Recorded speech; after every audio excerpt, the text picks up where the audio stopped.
உங்களோட நாட்டுக்கு அரிசி தேவைப்படுது, எங்களோட நாட்டுக்கு ரப்பர் தேவைப்படுது. நீ ரப்பர் எனக்கு ஏற்றுமதி பண்ணு. ஆனால் இங்கே இருக்கக்கூடிய ஒட்டுமொத்தமாக இருக்கக்கூடிய ரப்பர் ப்ரைஸை விட ரொம்ப குறைவான அமௌண்ட்டை மட்டும்தான் நான் உங்களுக்கு தருவோம். ஆனால் நீங்கள் என்ன செய்யணும்? அதுக்கு பதிலாக எங்களுக்கு நிறைய ரப்பரை ஏற்றுமதி செய்யணும். அந்த ரப்பருக்கு ஈக்குவலான விலையாக நாங்கள் உங்களுக்கு அரிசியை தருவோம்.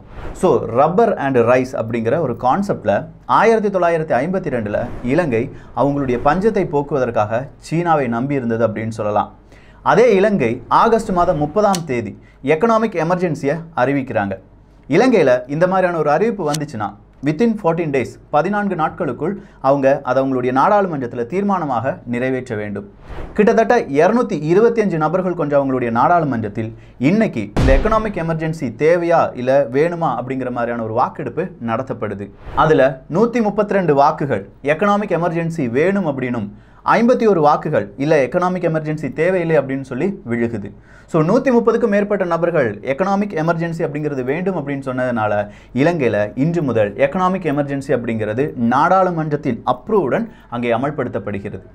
இந்த எக்கனாமிக் எமர்ஜென்சி கிட்டத்தட்ட 40-50 வருடங்கள் இல்லாத அளவுக்கு இலங்கையில் இருக்கக்கூடிய மிக முக்கியமான ஒரு தருணம் அப்படின்னு சொல்லலாம். இதை ஏன் நான் 1952 கூட கனெக்ட் பண்ணுறேன்னா, நிச்சயமாக அதே ஒரு தருணத்தில் தான் இலங்கையினுடைய ஜிடிபியாக இருக்கட்டும், இல்லை இலங்கையினுடைய எதிர்கால திட்டங்களாக இருக்கட்டும், இலங்கையினுடைய கடனாக இருக்கட்டும், இல்லை இலங்கையினுடைய அரசாக இருக்கட்டும், எல்லாமே நடைபெற்று வருகிறது. இந்த பதிவு இலங்கை மக்களுக்கான பதிவு அப்படின்னு நினச்சிங்கன்னா தப்பு. இது நமக்குமான பதிவு, எதிர்காலத்துக்கான பதிவு. அன்பு தமிழஞ்சங்களுக்கு தமிழ் பொக்கிஷத்தின் வணக்கங்கள்.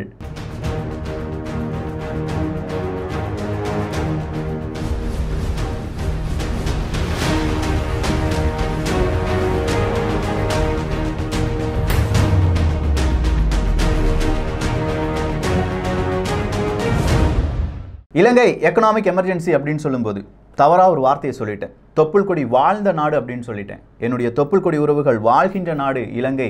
அந்த இலங்கையில் இப்படி ஒரு நிலைமையா அப்படிங்கிறது தான் இப்போ எங்களுடைய ஒரு மிக முக்கியமான ஒரு வருத்தமாக இருக்கிறது. இந்த வருத்தத்துக்கு காரணம் என்னன்னா, அங்கே நடக்கக்கூடிய அரசாங்கம் தான். ஒரு அரசாங்கம் எப்படி இருக்கும்? அதாவது ஜனநாயக ஆட்சி இல்லாட்டி ஜனநாயகம் அப்படிங்கிறதான் இலங்கையில் எல்லாருமாலேயே போற்றப்படுகிறது. அப்படிப்பட்ட ஜனநாயக ஆட்சியில் 8 நபர்கள், மிக முக்கியமான நபர்கள், இலங்கை வரலாறுலேயே அப்படி ஒரு வரலாறு நடந்ததே கிடையாது. நிதி அமைச்சகமாக இருக்கட்டும், எக்கனாமிக் பாலிசிஸாக இருக்கட்டும், இல்லை டிஃபென்ஸாக இருக்கட்டும், இது மூணுமே ஒரு குடும்பத்துக்கு கீழே இருக்குது. ராஜபக்சே, கோத்தபய ராஜபக்சே அப்படின்னு சொல்லி, அடுத்ததாக பசில் ராஜபக்சே இப்படின்னு சொல்லி இவங்களுடைய ஒரு குடும்பத்துக்கு கீழேயே இப்போ இலங்கை முழுவதுமாக அடிமைப்பட்டு கிடக்கிறது அப்படின்னு சொல்லலாம். இந்த 3 நபர்கள் தானா அப்படின்னு பார்த்தா கிடையாதான். அவங்களுடைய குடும்பம் அப்படின்னு பார்த்தா கிட்டத்தட்ட 8 நபர்கள் இருக்காங்க. இந்த உலகத்திலேயே மன்னராட்சியில் கூட இந்த அளவுக்கு 8 நபர்கள் சேர்ந்து ஒரு கவர்மெண்ட்டை கண்ட்ரோல் பண்ணுறதுக்கான அந்த வாய்ப்புகள் இல்லை அப்படின்னு சொல்கிறாங்க. ஸோ இலங்கையில் நடப்பது என்ன அப்படின்னு கேட்டிங்கன்னா, இலங்கையில் சிசிபி வகையான ஒரு ஆட்சி நடைபெறுகிறது அப்படின்னு சொல்கிறாங்க. சிசிபினா சைனீஸ் கம்யூனிஸ்ட் பார்ட்டி அப்படிங்கிறது தான். ஸோ சைனீஸ் கம்யூனிஸ்ட் பார்ட்டி அப்படிங்கிற பார்ட்டி வழியாகத்தான் எங்களுடைய அரசியலும் நடந்து வருகிறது அப்படிங்கிறத கோத்தபய ராஜபக்ஷ அவர்கள் ஒரு வருஷத்துக்கு முன்னாடியே சொன்னார். 2019 இலங்கைக்கு நல்ல நேரம் கிடையாது. நல்லா கவனிச்சிங்கன்னா தெரியும், இலங்கையினுடைய எக்கனாமி டவுன் ஆனதே 2019 தான். அதே மாதிரி சில தேவாலயங்களில் குண்டு வெடித்ததும், அந்த குண்டு வெடிப்புக்கு பிறகு அங்கே சுற்றுலா முற்றிலுமாக முடங்கியதும் அந்த எக்கனாமியை மறுபடியும் டவுன் பண்ணுது. அடுத்ததாக இப்போ நிறைய ஒரு $6 பில்லியன் அமெரிக்க கடன் கொடுக்கணும் அப்படின்னு சொன்னோன்னே ஹம்பந்தோட்டா துறைமுகத்தை யாருக்கு விட்டு கொடுத்துட்டாங்க? சீனாவுக்காக விட்டு கொடுத்துட்டாங்க. இதே மாதிரி கடன் தொகை அப்படிங்கிறது கூடி வரும்போது இந்த இலங்கை சீனாவுக்கு அடிமையாக இருந்து வருகிறது அப்படிங்கிறதுக்கான 2 பறைசாற்றும் நிகழ்வுகள் நடந்தது. ஒன்று, சீனாவினுடைய கம்யூனிஸ்ட் பார்ட்டியினுடைய 100வது ஆண்டு தினம். அந்த 100வது ஆண்டு தினத்துக்கு இலங்கையின் சார்பாக ஒரு கோல்டு காயின் அப்படிங்கிறது வெளியிடப்படுகிறது. இதுவரையிலும் இலங்கையினுடைய வரலாற்றில் ஒரு நாட்டுக்காக, நாட்டினுடைய தியாகிகளுக்காக, இல்லை ஒரு நாடு நமக்கு நல்லபடியாக நல்லது செய்து அப்படிங்கிற வேறொரு நாட்டுக்காக இந்த மாதிரி கோல்டு காயின் அப்படிங்கிறதெல்லாம் இறக்கி விடுவாங்க. ஆனால் ஒரு அரசியல் கட்சிக்காக, சைனீஸ் கம்யூனிஸ்ட் பார்ட்டி அப்படிங்கிற அந்த அரசியல் கட்சிக்காக இலங்கை நாட்டின் சார்பாக ஒரு காயின், ஒரு நாணயம் அப்படிங்கிறது வெளியிடப்படுகிறது. இது மிகப்பெரிய ஒரு வருத்தத்தை பல நபர்களுக்கும் தந்தது அப்படின்னு சொல்லலாம். ஏன்னா நம்ம அந்த அளவுக்கு அடிமைப்பட்டு கிடக்கும் அப்படிங்கிறது தான். சரி, இப்போ இலங்கை ஒரு ஹை கமிஷனை அமைத்தார்கள். 2020 அந்த ஹை கமிஷனுடைய தலைவர் இவர் தான் அப்படின்னு சொல்லி மிலிடா மரகோடா அப்படிங்கிறவருக்கு பெயர் அடிப்பட்டது. ஆனால் இந்த மிலிடா மரகோடா அப்படிங்கிறவர் வராமே இருந்தார். 2021 அவர் பொறுப்பேற்று விட்டார். 2021 ஒரு ரிப்போர்ட் வெளியாகி இருக்கிறது. மிலிண்டா அவர்கள் அந்த ரிப்போர்ட்டை வெளியிட்டிருக்காங்க. நீங்கள் சீனாவின் பக்கம் சாய்ந்து கொண்டிருக்கிறீர்கள், அப்படி இருக்கக்கூடாது, நீங்கள் என்ன செய்யணும், இந்தியாவின் பக்கமாக வரணும். இந்த ரிப்போர்ட்டுக்கு URL இதுக்கான ப்ரூஃப் எல்லாமே கீழே கொடுத்துருக்கேன். தயவு செஞ்சு வேண்டும் அப்படிங்கிற நபர்கள் பார்த்து கொள்ளுங்கள். ஸோ இந்த மிலிண்டா மரகோடா அப்படிங்கிறவர் என்ன சொல்லியிருக்காருன்னா, நீங்க அடிக்கடி என்ன செய்யணும், இந்தியா கூட நிறைய போர் ஒத்திகையில் ஈடுபடணும். இந்தியா கொடுக்க வேண்டிய கொஞ்சம் தொகை இருக்கு, அது லைன் ஆஃப் கிரெடிட் அப்படின்னு சொல்லுவாங்க. அந்த லைன் ஆஃப் கிரெடிட்டை நம்ம யூட்டிலைஸ் பண்ணணும். இந்தியாவின் சார்பாக இருக்கக்கூடிய பல நபர்களுடன் அவங்களுடைய அந்த பொருளாதார மேம்படுத்த விதமான வியாபாரத்தை பெருக்க வேண்டும். இந்த மாதிரி இலங்கையினுடைய ஹை கமிஷன் ரிப்போர்ட்டை வெளியிட்டிருக்காங்க. இந்த ரிப்போர்ட்டை வெளியிட்டதற்கான காரணமே இந்த கோத்தபய ராஜபக்ஷ அப்படின்னு சொல்லலாம்.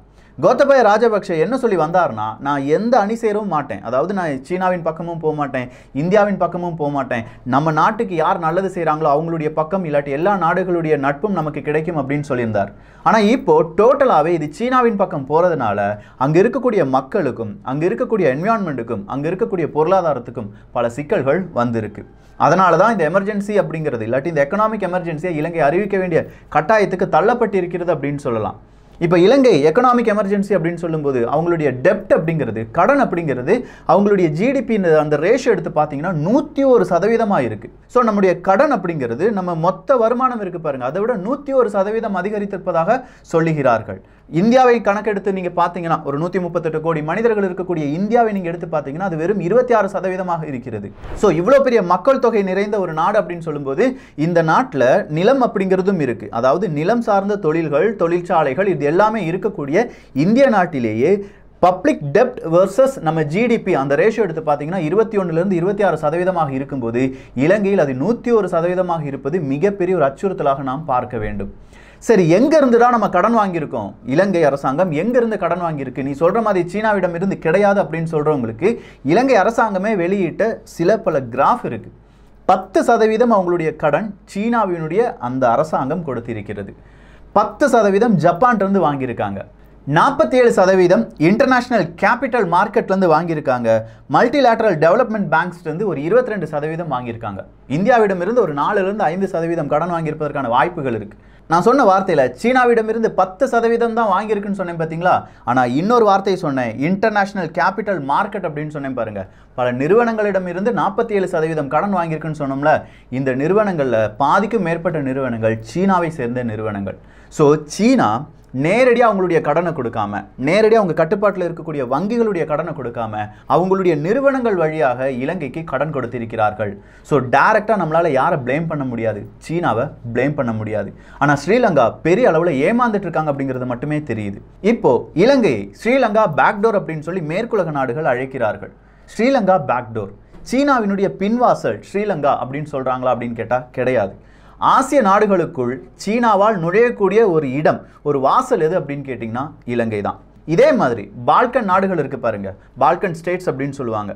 இந்த பால்கன் ஸ்டேட்ஸ் வழியாகத்தான், அதை பால்கன் பேக்டோர் அப்படின்னு சொல்லுவாங்க. இந்த பால்கன் ஸ்டேட்ஸ் வழியாகத்தான் சீனா ஐரோப்பிய நாடுகளுக்குள் நுழைந்தது. அதே மாதிரியான ஒரு நுழைவாயிலாக தான் இலங்கையை பார்க்கிறதே தவிர இலங்கைக்கு சீனாவால் நன்மைகள் நடக்கிறதா என்று கேட்டால் இலங்கைக்கு சீனாவால் பெரிய ஆபத்துகள் மட்டுமே வந்து கொண்டிருக்கிறது. அடுத்ததா வேக்சின் உருவாக்கக்கூடிய ஒரு தொழிற்சாலையை எங்கே கொண்டு வர போகிறாங்களாம்? நம்ம இலங்கையில் கொண்டு வர போகிறாங்களாம். வேக்சின் அப்படின்னு சொல்லும் போதே அதுக்கு தேவையான தொழில்நுட்பங்கள், அதிலிருந்து வரக்கூடிய கழிவுகள், இதை தாங்குவதற்கு ஒரு இடம் இருக்கிறதா என்று கேட்டால் ஹம்பந்தோட்டா துறைமுகத்துக்கிட்டேயே ஒரு 400 ஏக்கர் நிலப்பரப்பு இதுக்காக தனிப்பட்ட முறையில் ஒதுக்கப்பட்டிருப்பதாக சொல்லுகிறார்கள். ஸோ சீனாவினுடைய தொழிற்சாலை கழிவுகளை போடக்கூடிய ஒரு இடமாக இலங்கை, அந்த ஒரு தீவு மாற்றப்பட போகிறது. இலங்கை அப்படின்னு சொல்லும்போதே அது ஒரு தீவு நாடுங்க. அங்கே வந்து பெரிய அளவு நிலப்பரப்புலாம் கிடையாது. அந்த தீவு நாட்டுக்குள்ள இந்த மாதிரியான தொழிற்சாலைகள், அதுவும் மருத்துவ கழிவுகள் நிறையக்கூடிய ஒரு தொழிற்சாலைகளை கொண்டு வரும்போது அதுக்கு பின்னாடி இருக்கக்கூடிய பிரச்சனையை பற்றி இலங்கை கொஞ்சமாவது சிந்தித்திருக்கிறதா என்று கேட்டால் தெரியல. ஆனால் அந்த தொழிற்சாலையை தொடங்குவதற்காக இவங்க என்ன செய்கிறாங்க? கொஞ்சமாக பணம் வாங்குறாங்க. அப்படி பணம் வாங்குவதும் கிட்டத்தட்ட ஒரு 350 மில்லியன் அமெரிக்க டாலர் சீனாவிடமிருந்து இலங்கைக்கு போன 2 வாரத்திலே பாஸ் ஆகிருக்கு. எதுக்கு அப்படின்னு கேட்டிங்கன்னா, இல்லை நாங்கள் வந்து ஒரு அக்ரிமெண்ட் அக்ரிமெண்ட் போட்டிருந்தோம். ஏப்ரல் 2020 மார்ச் 2021 ஒரு $1 பில்லியன் அளவுக்கான அமெரிக்க டாலரை உதவியாக நாங்கள் இலங்கைக்கு கொடுப்போம் அப்படின்னு சொன்னாங்க. இந்த உதவி அப்படின்னு சொல்லும்போது அது ஃப்ரீயாக கொடுக்கணும். ஆனால் இவங்க செய்கிற உதவி எல்லாமே கடன் மீது கடன் வாங்கி கொண்டிருக்கிறார்கள். அந்த கடனை வட்டி கட்டுவதற்காக மறுபடியும் அங்கிருந்தே கடன் வாங்கப்படுகிறது. ஒரு $400 மில்லியன் அமெரிக்க டாலர் கடன் இந்தியாவுக்கு கொடுக்க வேண்டியதாக இருந்தது. அந்த கடனை சீனாவிடமிருந்து கடன் வாங்கி அதை இலங்கை அரசாங்கம் இந்தியாவுக்கு கொடுத்தது. என்ன காரணம் அப்படின்னு கேட்டால், எங்களுக்கு தேவைக்கு அதிகமாக பணம் வந்துருச்சு, அதனால நாங்கள் இந்தியாவுக்கு கடனை தீர்க்கிறோம் அப்படின்னு சொன்னாங்க. அதே இலங்கை வித்தின் 5 months, இது நடந்து 5 மாதம் தான் ஆச்சு, ஒரு 5 மாதத்துக்குள்ளேயே எங்கள் நாட்டுக்குள்ளே நாங்கள் எக்கனாமிக் எமர்ஜென்சி அறிவிக்கிறோம் அப்படின்னு சொல்கிறாங்க. எங்ககிட்ட டாலர் கையிருப்பு கிடையாது, எங்களுக்கு போதுமான பணம் அப்படிங்கிறது இப்போதைக்கு வராமல் இருக்கு. எங்களுடைய நாட்டினுடைய பொருளாதார வளர்ச்சி -3.6 இருக்கிறது. நல்லா நோட் பண்ணிக்கோங்க, இலங்கையினுடைய பொருளாதார வளர்ச்சி மைனஸ்ல போயிட்டு இருக்கு. இந்த மைனஸ்ல போயிட்டு இருக்கிற இந்த பொருளாதார வளர்ச்சி இன்னும் ஒரு வருடம் இப்படியே நீண்டுட்டு இருந்துச்சுன்னா இலங்கை மொத்தமாக திவாலாகிவிடும். அவங்க வருமானத்தை விட கடன் கட்டுவதற்கு கூடுதலான தொகை இவர்கள் உருவாக்க வேண்டியதாக இருக்கும். வட்டி மட்டும், அசல் தொகை கிடையாது, வட்டி மட்டும். அப்படி இல்லையா ஒட்டுமொத்த இலங்கையை அவங்க குத்தகைக்கு கொடுக்க வேண்டியதாக இருக்கும். எப்படி ஒரு $6 பில்லியன் அமெரிக்க டாலர் கடன் கொடுக்க முடியாமல் ஹம்பந்தோட்டா துறைமுகம், அதை சுற்றி இருக்கக்கூடிய ஆயிரக்கணக்கான ஏக்கர் நிலப்பரப்பை சீனாவுக்கு நம்ம கொடுத்தோமோ, அதே மாதிரி பல இடங்களை இலங்கை அரசாங்கம் சீனாவுக்கு கொடுக்க வேண்டியதாக இருக்கும். இது எல்லாமே வரக்கூடிய நாட்களில் இலங்கை அரசாங்கம் கொஞ்சமாக யோசிக்க வேண்டிய தருணங்கள் அப்படின்னு சொல்லலாம். சரி, இந்த யோசனையை சரியாக இந்த அரசாங்கம் செய்கிறதா அப்படின்னு கேட்டிங்கன்னா, இங்கே தான் நாங்கள் உங்களுக்கு உதவுறோம், எங்கள் ஸ்டைல் ஆட்சியை நீங்கள் நடத்துங்க அப்படின்னு சொல்லி சீனா இலங்கைக்கு ஒரு அழைப்பை கொடுக்கிறது. அவங்க ஸ்டைல்னா கம்யூனிஸ்ட் லெனினிஸ்ட் அப்படிங்கிற ஒரு கொள்கை இருக்குது. அந்த கொள்கை வழியாக இலங்கையில் நீங்கள் உங்களுடைய ஆட்சியை நடத்துங்க. அதுக்கு நீங்கள் என்ன செய்யணும், உங்கள் குடும்பத்துக்கிட்டேயே இந்த கட்டுப்பாடை வைத்துக்கொள்ள வேண்டும். அதனால் 8 நபர்கள் உங்கள் குடும்பத்தில் சார்பாக இலங்கையை ஆளட்டும் அப்படிங்கிற ஐடியாலாம் அங்கிருந்து வந்திருக்கலாம். சீனாவை பொறுத்த வரைக்கும் ஒரே ஒரு பார்ட்டி தான், வேற எந்த பார்ட்டியும் கிடையாது. இப்போ இந்தியாவில் ஒரு எதிர்கட்சி, ஒரு ஆளும் கட்சி அப்படிலாம் சொல்லி இருக்கும்போது, சீனாவில் ஒரு கட்சி தான். அந்த ஒரு கட்சியில் இருக்கக்கூடிய 14 நபர்கள் எடுக்கக்கூடிய முடிவுகள் தான் இங்கே முக்கியமான முடிவுகளாக பார்க்கப்படுகிறது. அதே மாதிரி இலங்கையில் ராஜபக்சே ஃபேமிலி ஒரு 8 பேர் இருக்காங்கன்னா அவங்க எடுக்கிறது மட்டும்தான் இங்கே முடிவாக இருக்குது. அவங்க நல்லபடியாக தான் இருக்காங்க, கடன் வாங்குறாங்க, அவங்களுக்கு செல்வ செழிப்பாக இருக்கிறார்கள், எல்லாமே அவங்க ஹோம் டவுனில் தான் நடந்துட்டு இருக்கு. ஹம்பந்தோட்டா அப்படின்னு சொல்லும்போது ராஜபக்சே அவர்களுடைய ஃபேமிலியினுடைய ஹோம் டவுன். இந்த ஹோம் டவுனில் அவங்களுக்கு தேவையான பணத்தை முதலீடு பண்ணி அவங்க தேவைக்கு, அவங்க ஃபேமிலி தேவைக்கு இதெல்லாம் எடுத்துக்கிறாங்க. ஆனால் இன்னைக்கு இலங்கை மக்கள் கியூவில் நிற்கிறாங்க. நிறைய பேர் சொல்கிறாங்க, நாலாம் கியூ நிற்கலையே, பொய் செய்தியை பரப்பாதை விக்கி அப்படின்னு சொல்கிறாங்க. ஆனால் அதுக்கு கீழே 10 நபர்கள், அத்தனை நபர்களும் இலங்கை சொந்தங்கள். அவங்க சொல்கிறாங்க, நீ வேணா கியூ நிற்காமல் இருக்கலாம்டா, நாங்கள் கியூ நின்றுட்டு இருக்கோம். காஃபி குடிச்சு எவ்வளோ நாள் ஆச்சு தெரியுமா? சர்க்கரை விலை ஒரு கிலோ 230 ரூபாய், அவங்க நாட்டு விலைப்படி 230 ரூபாயிலிருந்து 300 ரூபாய் வரை விற்கிறது அப்படின்னு சொல்கிறாங்க. இந்த அளவுக்கு கொடூரங்கள் அங்கே நடந்துட்டு இருக்கு. ஸோ இதை எப்படியாவது இலங்கை தப்பிக்க வேண்டும் என்றால் சீனாவினுடைய பிடியிலிருந்து முதல்ல நீங்கள் வெளியில் வாங்க.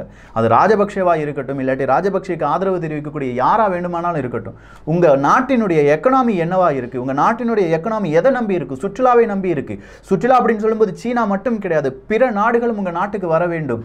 மூடிஸ் அப்படிங்கிற அமைப்பு இலங்கையினுடைய கடன் வாங்கும் திறனை அதிரடியாக குறைத்திருக்கிறது. அதே மாதிரி பல இடங்களிலும் பல நாடுகளிலும் இலங்கையினுடைய அந்த கிரெடிட் அப்படிங்கிறது ரொம்ப லோ லெவலுக்கு போயிட்டு இருக்கு. ஸோ இதை சீக்கிரமாக நம்ம ஓவர் கம் பண்ணணும். இதுக்காக தான் இந்த ஹை கமிஷன் ரிப்போர்ட் அப்படிங்கிறத மறுபடியும் நான் சொல்கிறேன். மிலிண்டா மொரகோடா அப்படிங்கிற அவருடைய அந்த ரிப்போர்ட் இப்போ என்ன சொல்லுதுன்னா, நம்ம ஒரு பக்கமாக சாஞ்சிட்டு இருக்கோம், தயவு செஞ்சு அப்படி சாயாதீங்க. 3 நாடுகள் செய்ய வேண்டிய ஒரு ப்ராஜெக்ட் இருந்துச்சு, ஜப்பான், இலங்கை, இந்தியா. இந்த 3 நாடுகளும் இணைந்து தான் கொலம்போ துறைமுகத்தில் ஈஸ்ட் கண்டெய்னர் டெர்மினலில் ஒரு ப்ராஜெக்டை ரன் பண்ணலாம் அப்படின்னு சொல்லி ஒரு அக்ரிமெண்ட்லாம் போட்டிருந்தாங்க. ஆனால் அந்த அக்ரிமெண்ட்டை சீனாவினுடைய வற்புறுத்தலின் பெயரில் இலங்கை அரசாங்கம் தன்னிச்சையாக கேன்சல் செய்கிறது. ஜப்பானையும் கேட்கல, இந்தியாவையும் கேட்கல. இதெல்லாம் நம்ம மாற்றணும், இந்த மாதிரி தப்புலாம் நடந்துருச்சு அப்படின்னு சொல்லி இலங்கையினுடைய ஹை கமிஷன் அவங்களுடைய ரிப்போர்ட்டை சப்மிட் பண்ணியிருக்காங்க. ஸோ இலங்கையை தப்பு சொல்கிறோம் அப்படின்னு மட்டும் நீங்கள் நினைக்காதீங்க. இங்கே இலங்கையை தப்பு சொல்லவில்லை, இது இலங்கைக்கும் தெரியாமல் சீனாவால் நகர்த்தப்படக்கூடிய பலவிதமான காய் நகர்த்தல்.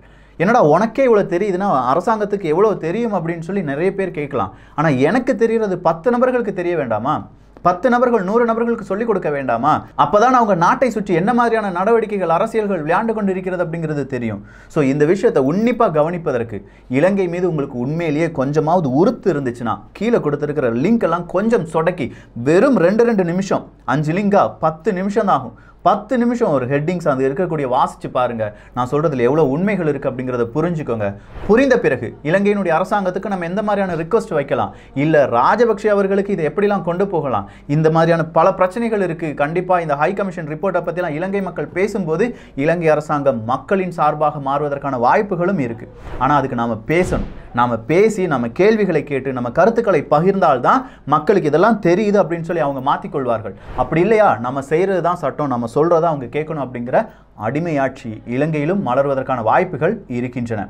ஆல்ரெடி நாங்கள் அப்படி தான் இருக்கோம் அப்படின்னு நீங்கள் சொன்னீங்கன்னா, அடிமை அப்படிங்கிற அந்த வார்த்தையை மாற்றிட்டு அது எங்களுடைய உரிமை அப்படிங்கிற ஒரு வார்த்தையாக மாற்றுங்கள். உங்களுடைய உரிமை நீங்கள் கேட்டால்தான் கிடைக்கும். இந்த ஒரு காணொளி பற்றி உங்களுடைய கருத்துக்கள் இங்கே வரவேற்கப்படுகின்றன. எல்லோரும் தமிழ் பொக்கிஷத்தில் இணைந்திருங்கள். நல்லதை பகிர்ந்து நல்ல சமுதாயத்தை உருவாக்குவோம். நன்றி, வணக்கம்.